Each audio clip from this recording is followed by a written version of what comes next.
प्रिय विद्यार्थियों, मित्रों और जिज्ञासुओं, नमस्कार। आज की इस चर्चा में हम समकालीन कविता पर विचार करेंगे। समकालीन कविता क्या है, क्यों है, इसकी क्या विशेषताएं हैं, यह सब जानने की कोशिश इस चर्चा के माध्यम से आज हम करेंगे। समकालीन कविता, यह नाम इतना व्यापक है, इसकी परिधि इतनी बड़ी है कि किसी भी एक या दो लेखों या व्याख्यानों या पाठों में इसे पूरी तरह समेटना असंभव है। इसका दायरा इतना विस्तृत है कि एक दो लेख या व्याख्यान या पाठ न तो समकालीन कविता के साथ पूरा पूरा न्याय कर सकते हैं और न ही समकालीन कवियों के साथ। वे अधूरे होने को अभिशप्त हैं। इसके बावजूद कुछ न करने से कुछ करना हमेशा बेहतर होता है। यहाँ समकालीन कविता के बारे में जो चर्चा की जा रही है वह समकालीन कविता को समझने की एक कोशिश भर है। इसका एक मतलब यह है कि यहाँ जिन कविताओं और कवियों की चर्चा की जा रही है उनके अलावा और भी कविताओं और कवियों की चर्चा इस मामले में होनी चाहिए। और दूसरा मतलब यह है कि यहाँ जिनकी चर्चा की गई है उनको भी समकालीन कविता पर विचार करते हुए देखा जाना चाहिए। समकालीन कविता सन 60 के बाद की हिंदी कविता को कहा जाता है। यह नाम पूरी साठोत्तरी कविता के लिए प्रयोग किया जाता रहा है। हिंदी साहित्य के विविध युगों और उनकी प्रवृत्तियों के नामकरण का इतिहास बताता है कि लगभग सभी नामों का सबसे असरकारी तर्क जन स्वीकृति है, प्रचलन है। कोई नाम कितना तर्कसंगत या उचित है, हमेशा इससे ज़्यादा महत्वपूर्ण तथ्य यह साबित होता रहा है कि वह नाम कितना अप्रचलित रह गया और कितना प्रचलित हुआ।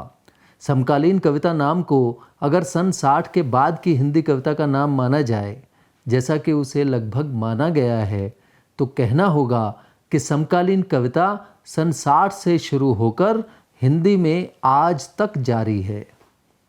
कारण चाहे जो हों, पर सत्य यही है कि बहुत से नाम प्रस्तावित होने के बावजूद सन 60 से आज तक की कविता के लिए समकालीन कविता से ज़्यादा प्रचलित नाम दूसरा कोई नहीं है। ये ज़रूर है कि समकालीन कविता के अनेक रूप हैं जो समय समय पर सामने आते रहे हैं। इन रूपों को समझने की कोशिश की जाए तो इनको प्रमुख रूप से 4 हिस्सों में बांटकर देखा जा सकता है। एक, कविता के विविध आंदोलन और अकविता। दूसरा, जनसाधारण के सत्य से प्रतिबद्ध या नक्सल प्रभावित कविता। तीसरा, 8वें दशक की कविता। और चौथा, भूमंडलीकरण के बाद की कविता।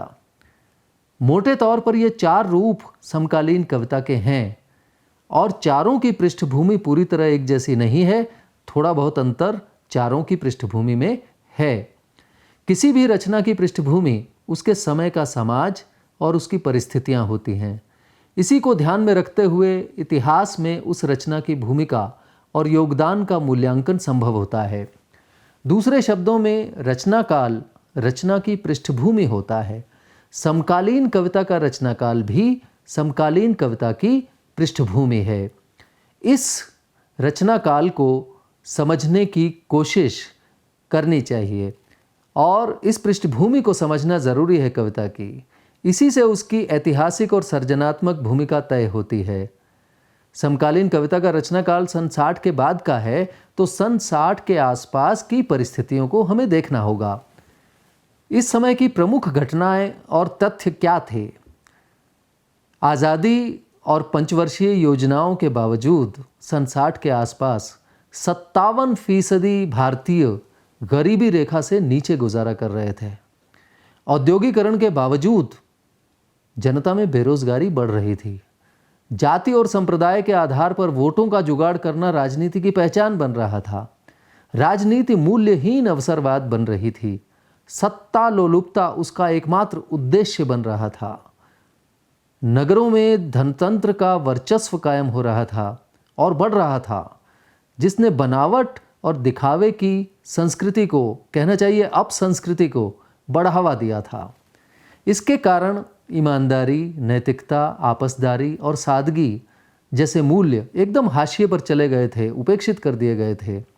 नगरीकरण ने मनुष्य को विस्थापित अकेला, कुंठित, नशाखोर, लालची, कामुक, बनावटी और तनावग्रस्त बना दिया था।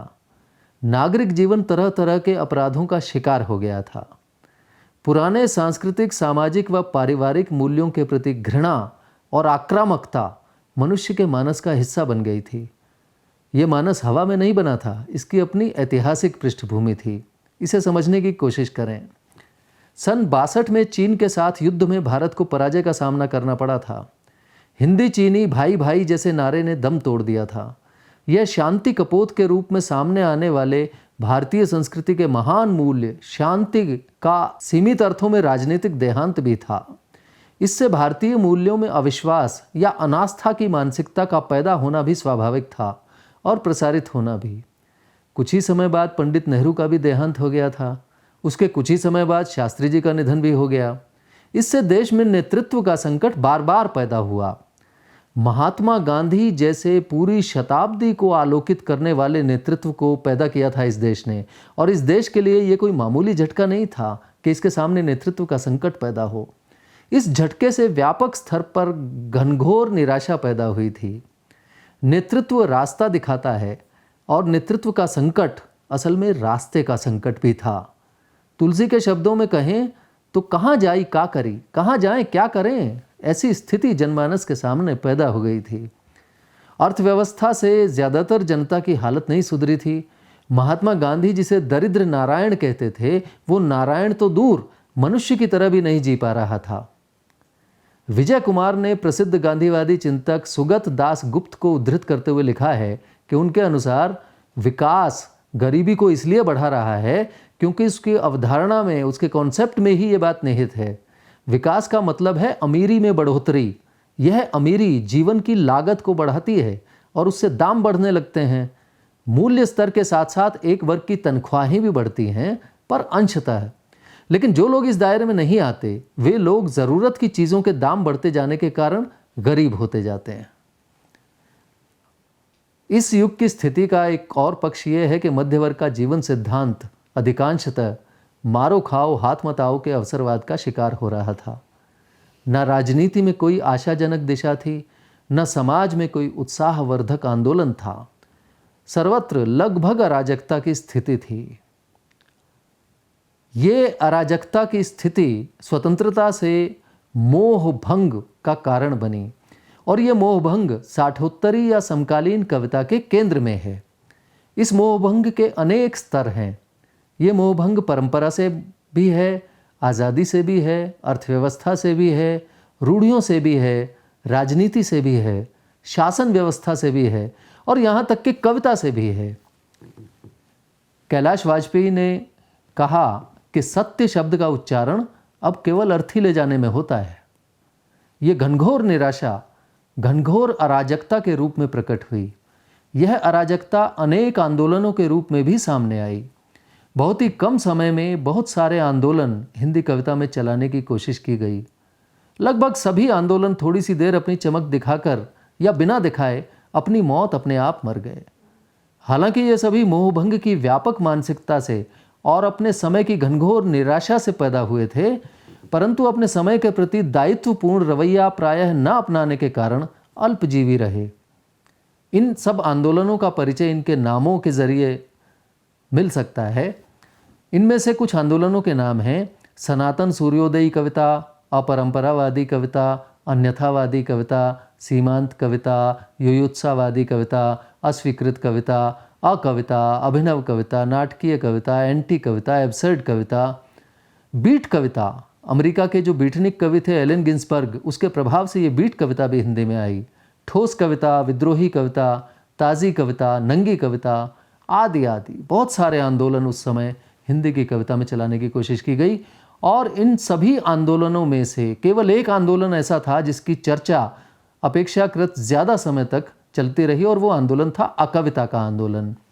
अकविता पत्रिका के 3 संपादक थे, जगदीश चतुर्वेदी, श्याम परमार और रविंद्रनाथ त्यागी।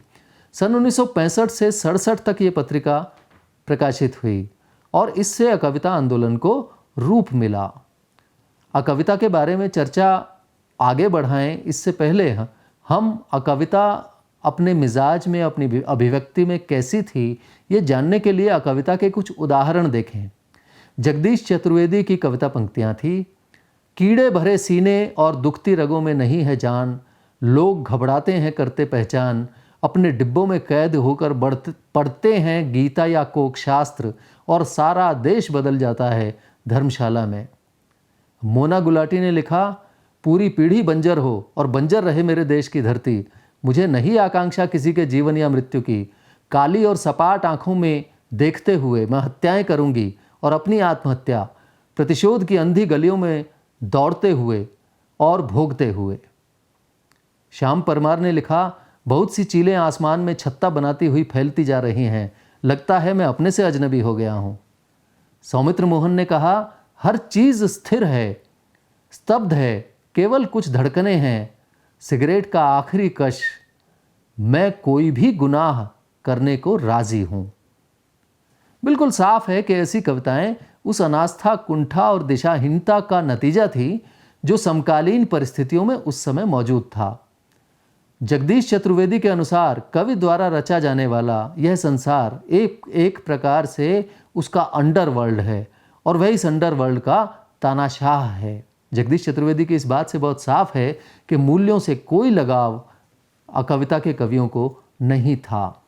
यह नई कविता से एकदम अलग तरह की काव्य भाषा है जो इनकी कविताओं में दिखाई पड़ी। इसमें प्रतीकों और बिंबों की कोई ज़रूरत कवि महसूस ही नहीं करता। सपाट बयानी इसकी भाषा है और यह सपाट बयानी आक्रोश और अनास्था का सहज रूप था जिसे कविता ने अपनाया। कवि और कविता का एंटी ग्लैमराइजेशन इस दौर में हुआ, कविता के दौर में। इसका कवि समाज का न कोई जिम्मेदार हिस्सा रह गया और न ही विशेष हिस्सा रह गया, गैर जिम्मेदार और साधारण हिस्सा बन गया समाज का। कविताएं निरंकुश या अमर्यादित आत्मालाप में बदल गईं।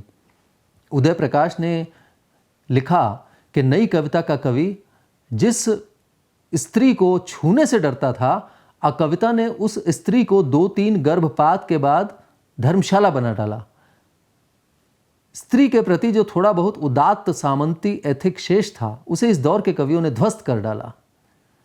और इस अभिजात प्रभामंडल के विरुद्ध कविता की यह प्रतिक्रिया इतनी तीव्र थी कि कवि बहुत सारी अमर्यादित स्थितियां अपनी कविताओं में लाने पर और अपनी दुस्साहसिक हरकतों पर आमादा हो गए। दिशाहीन विद्रोह, आक्रोश और अराजकता उस दौर की समकालीन कविता का एक रूप है, लेकिन यह रूप ही समकालीन कविता के आक्रोश और विद्रोह का पर्याय नहीं है। इसमें रघुवीर सहाय, सर्वेश्वर, श्रीकांत वर्मा, राजकमल चौधरी और धूमिल जैसे कवि भी हुए जिनकी कविताओं में असंतोष को अपेक्षाकृत अधिक सर्जनात्मक रूप मिला। राजकमल चौधरी कहते हैं, आदमी को इस लोकतंत्री संसार से अलग हो जाना चाहिए, चला जाना चाहिए कस्साबों, गांजाखोरों, साधुओं, भिखमंगों, अफीमची, रंडियों की काली और अंधी दुनिया में। मसानों में अधजली लाशें नोच कर खाते रहना श्रेयस्कर है जीवित पड़ोसियों को खाने से। हम लोगों को अब शामिल नहीं रहना है इस धरती से आदमी को हमेशा के लिए खत्म कर देने की साजिश में। अपने समय से असंतोष यहाँ तीव्र घृणा के साथ अभिव्यक्त हुआ है। इतनी घृणा जितनी राजकमल चौधरी में है शायद ही किसी और हिंदी के कवि में होगी। राजकमल चौधरी की मुक्ति प्रसंग शीर्षक कविता में कवि, व्यक्ति और देश में कोई अंतर नहीं रह जाता। इस कविता में उन्होंने लिखा, लेकिन मेरा देश, मेरा पेट, मेरा ब्लैडर, मेरी अंतड़ियाँ खुलने से पहले सर्जनों को जान लेना होगा, हर जगह नहीं है जल अथवा रक्त अथवा मांस अथवा मिट्टी, केवल हवा, कीड़े, जख्म और गंदे पनाले हैं। अधिक स्थानों पर इस देश में जहाँ सड़कर फट गई हैं नसें।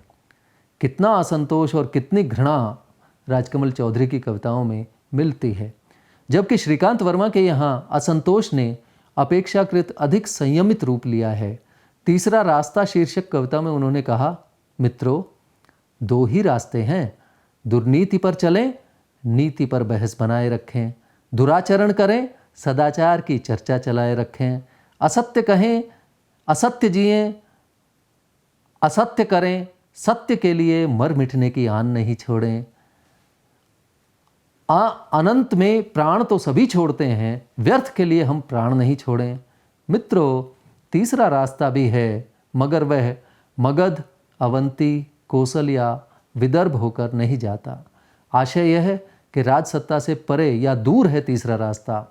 समकालीन कविता में इस अपेक्षाकृत संयत स्वर की चर्चा करने से पहले अकविता के योगदान के बारे में चर्चा करना जरूरी है। क्या यह अकविता का आंदोलन हिंदी को कुछ नहीं देकर गया? जी नहीं, ऐसा नहीं है। कुछ कवि इस आंदोलन के योगदान की तरह सामने आए, जिनमें प्रमुख थे सुदामा, पांडे, धूमिल। धूमिल की कविताओं में समकालीन असंतोष और गुस्से ने एकदम नई काव्य भाषा में आकार लिया। समकालीन राजनीति, भ्रष्टाचार को अनेक कोणों से देखते हुए उन्होंने अपने समय का सच धारदार भाषा में झिझोड़ कर रख देने वाले तेवर के साथ अभिव्यक्त किया। उन्होंने लिखा, जनता क्या है? एक शब्द, सिर्फ एक शब्द है, कोहरा और कीचड़ और कांच से बना हुआ। एक भेड़ है जो दूसरों की ठंड के लिए अपनी पीठ पर ऊन की फसल ढो रही है।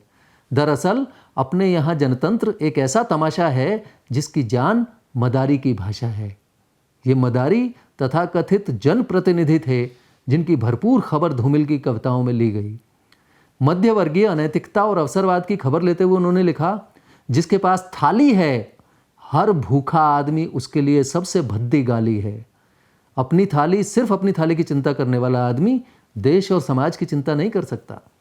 धूमिल के शब्दों में यहाँ सिर्फ वह आदमी देश के करीब है जो या तो मूर्ख है और या फिर गरीब है। अपने समय को शब्द देते हुए उनका कहना था, अब ऐसा वक्त आ गया है जब कोई किसी का झुलसा हुआ चेहरा नहीं देखता है। अब न तो कोई किसी का खाली पेट देखता है, न थरथराती हुई टांगें और न ढला हुआ सूर्यहीन कंधा देखता है। हर आदमी सिर्फ अपना धंधा देखता है।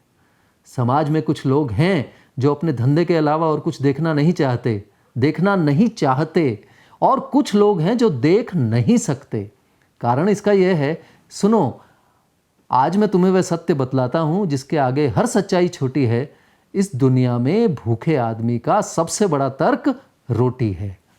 शहरी मध्यवर्ग को जो इस स्थिति को देख सकता है वो देखना नहीं चाहता। इस हद तक वह चतुराई से काम लेता है कि अपने बारे में कहता है कि मुझ में भी आग है, मगर वह भभक बाहर नहीं आती, क्योंकि उसके चारों तरफ चक्कर काटता हुआ एक पूंजीवादी दिमाग है जो परिवर्तन तो चाहता है, मगर आहिस्ता आहिस्ता, कुछ इस तरह कि चीज़ों की शालीनता बनी रहे, कुछ इस तरह कि कांख भी ढकी रहे और विरोध में उठे हुए हाथ की मुट्ठी भी तनी रहे। परिवर्तन के लिए जीना नहीं, बल्कि परिवर्तन के लिए जीते हुए अपने आप को दिखाना। बनावट और दिखावट को धूमिल ने अपनी कविताओं में खूब बेनकाब किया। कहा, मैंने हर एक को आवाज़ दी है, हर एक का दरवाज़ा खटखटाया है, मगर बेकार मैंने जिसकी पूंछ उठाई है उसी को मादा पाया है। और वे सब के सब तिजोरियों के दुभाषिए हैं। वे वकील हैं, वैज्ञानिक हैं, अध्यापक हैं, नेता हैं, दार्शनिक हैं, लेखक हैं, कवि हैं, कलाकार हैं। यानी कि कानून की भाषा बोलता हुआ अपराधियों का एक संयुक्त परिवार है। अपने समय के अवसरवाद, भ्रष्टाचार, बेईमानी, कायरता और मक्कारी को इतने ताकतवर स्वर में शायद ही किसी और कवि ने धिक्कारा और ललकारा हो। नफरत उनकी कविताओं में पूरी ताकत के साथ रूपायित होती है। पूरे देश के गुस्से को पूरी ताकत के साथ उनकी कविताओं में आकार मिलता है। नेमिचंद्र जैन ने ठीक कहा है कि 6-7वें दशक में देशव्यापी मोह भंग की प्रक्रिया से उत्पन्न तलखी और गुस्से को धूमिल ने एक अलग तरह की चुनौती देती, ललकारती हुई दबंग भाषा दी, जिसमें व्यंग्य और ऊर्जा का बड़ा प्रभावी मिश्रण है। नाटकीय तनाव भरी भाषा है वह। धूमिल ने तुकों का बड़ा सर्जनात्मक इस्तेमाल किया है। पहले भी कुछ एक कवियों ने तुकों का ऐसा इस्तेमाल किया है, पर धूमिल की कविताओं में वे जितनी विस्फोटक रूप में कारगर हुई हैं वैसी और किसी के यहाँ नहीं। साठोत्तरी या समकालीन कविता की भाषा को यह धूमिल का योगदान है।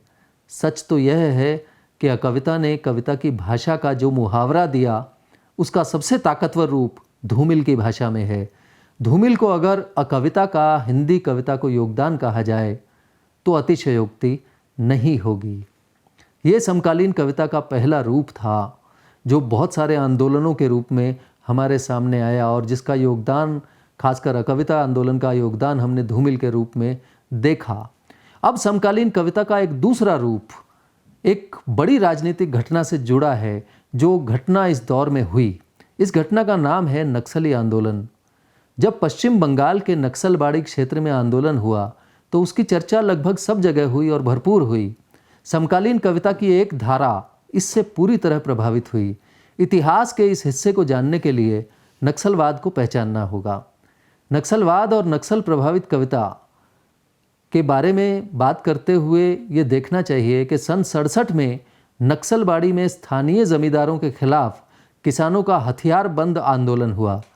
नक्सलबाड़ी असल में 60 गांवों का एक सामूहिक नाम है। दूसरे शब्दों में नक्सलबाड़ी के तहत 60 गांव आते हैं। ये गांव पश्चिम बंगाल के दार्जिलिंग ज़िले की सिलीगुड़ी तहसील के तहत खूबसूरत पहाड़ी इलाके के रूप में प्रसिद्ध हैं। यहाँ चाय की खेती होती है। इस खेती पर निर्भर रहने वाली संथाल, मुंडा, राजवंशी, ओराव आदि कई आदिवासी जातियाँ यहाँ रहती थीं। वे ज़मीन को साफ करती, खेती लायक बनाती। जब ज़मीन तैयार हो जाती तो कानून की पेचीदगियों का इस्तेमाल कर सरकारी अधिकारी और ज़मींदार उसे हथिया लेते। आदिवासी लगातार नई ज़मीन तैयार करते और उससे बेदखल हो जाते। इससे संघर्ष की ज़मीन तैयार हुई। कानू सान्याल, चारू मजूमदार और जंगल संथाल इस संघर्ष के शुरुआती नेता थे। एक बार एक आदिवासी को ज़मीन से बेदखल करने का हिंसक विरोध हुआ। उस विरोध का हिंसक दमन हुआ और फिर ये संघर्ष बढ़ता चला गया। इधर से भी हिंसा, उधर से भी हिंसा। नक्सलबाड़ी अपनी खूबसूरती के बजाय रक्त रंजित संघर्षों के लिए जाना जाने लगा। सन 71-72 तक नक्सलवाद का ये आंदोलन तीखे मतभेदों और टूट फूट का शिकार होकर असफल हो गया, लेकिन इसका असर राजनीति और साहित्य पर पड़ा। राजनीति में अनेक अति वामपंथी दलों का उदय हुआ तो समकालीन या साठोत्तरी कविता में क्रांति के अतिवाद को घोषित करती कविताएं लिखी जाने लगी। अन्याय के हिंसक और गुरिल्ला विरोध को उचित मानने वाली विचारधारा नक्सलवाद कहलाई और उसके अनुयायी नक्सलवादी। साठोत्तरी या समकालीन कविता का एक रूप नक्सल प्रभावित कविता भी है। इस कविता धारा में नक्सलवादी सिद्धांतों को जस का तस कविताओं में उतारा भी गया है। उसी तरह जैसे प्रगतिवाद के दौरान मार्क्सवादी सिद्धांतों को कुछ तथाकथित कविताओं में उतार दिया गया था। कविता के इतिहास की वह दुर्घटना नक्सल प्रभावित कविता में मानो फिर से दोहराई गई। डॉक्टर माहेश्वर ने एक कविता में लिखा, हिंसा का जवाब सिर्फ हिंसा से दिया जा सकता है। बंदूक की नली से पैदा होती है राजनीतिक क्षमता। ये कविता डॉक्टर माहेश्वर की माओ त्से तुंग के उस मशहूर कथन का पर्याय है जिसमें उन्होंने कहा था कि सत्ता का जन्म बंदूक की नली से होता है। कुमारेंद्र पारसनाथ सिंह ने अपनी एक कविता में कहा, मेरे हाथों में ये जो कलम है कल की लड़ाई का नक्श तैयार करने में लगी है। ये कलम की सार्थकता उस समय मानी गई। वेणुगोपाल ने लिखा, जंगल है सिर की जगह पर और एक माचिस है मेरे हाथ में कलम के नाम पर। चाह है कि एक दावानल भड़काऊं ताकि अपने होने को मंजूर करने की राह पहचान सकूं। ज्ञानेंद्रपति ने कहा कि ये वह कविता नहीं पत्थर है, बिल्कुल ठीक जगह फेंके जाने को तना। ये कविता के अनेक रूप उस समय की कविता में सामने आए। आलोक धनवा ने कहा, आदमियत को जीवित रखने के लिए अगर एक दारोगा को गोली दागने का अधिकार है तो मुझे क्यों नहीं। यह कविता नहीं है, यह गोली दागने की समझ है जो तमाम कलम चलाने वालों को तमाम हल चलाने वालों से मिला रही है। ये नक्सलवादी आंदोलन के कुछ प्रभाव थे जो समकालीन कविता में दिखलाई पड़े और ये सभी प्रभाव भी बहुत व्यापक स्तर पर निर्णायक रूप से समकालीन कविता को रूपायित नहीं कर सके। ये केवल समकालीन कविता की एक धारा थी, एक रूप था जो नक्सल प्रभावित कविता के रूप में सामने आया। हालांकि नक्सल प्रभावित कविता के कवियों ने घर और खेत और समाज की विभिन्न स्थितियों से जुड़ी कुछ मार्मिक कविताएं भी लिखी, लेकिन वो कविताएं नक्सली प्रभाव की कविताओं के घटाटोप में छुप गई, मंद हो गई और इस तरह से समकालीन कविता का एक और रूप पूरा हुआ। आज की चर्चा में हमने ये देखा और समझने की कोशिश की कि समकालीन कविता किन परिस्थितियों के संदर्भ में शुरू हुई और उसने किन किन रूपों में अपनी यात्रा आगे बढ़ाई। प्रमुख रूप से दो रूपों की चर्चा इसमें हमने की, जो एक तो विविध कई तरह के जो आंदोलन थे नई कविता के संसार में जो चले, उनकी चर्चा हमने की, और उसमें सर्वाधिक चर्चा अकविता आंदोलन की हुई। अकविता का योगदान हिंदी कविता को धूमिल के रूप में सामने आया, ये चर्चा हमने की। और इसके अलावा हमने ये देखने की कोशिश की कि नक्सल प्रभावित कविता के रूप में समकालीन कविता का एक और चेहरा पाठकों के सामने आया और उन्होंने उसे देखा, समझा। हालांकि ये प्रभाव नक्सलवादी आंदोलन का प्रभाव समकालीन कविता के एक छोटे से रूप पर था और ये बहुत काल में, समय में बहुत दूर तक आगे नहीं गया। लेकिन जब समकालीन कविता के इतिहास की चर्चा होगी तब नक्सल प्रभावित कविता की चर्चा भी ज़रूर होगी, और वही चर्चा करने की कोशिश हमने की है। अगले व्याख्यान में हम कोशिश करेंगे कि समकालीन कविता की जो यात्रा चल रही थी वो आगे किन किन रूपों में होते हुए और आगे बढ़ी है। धन्यवाद।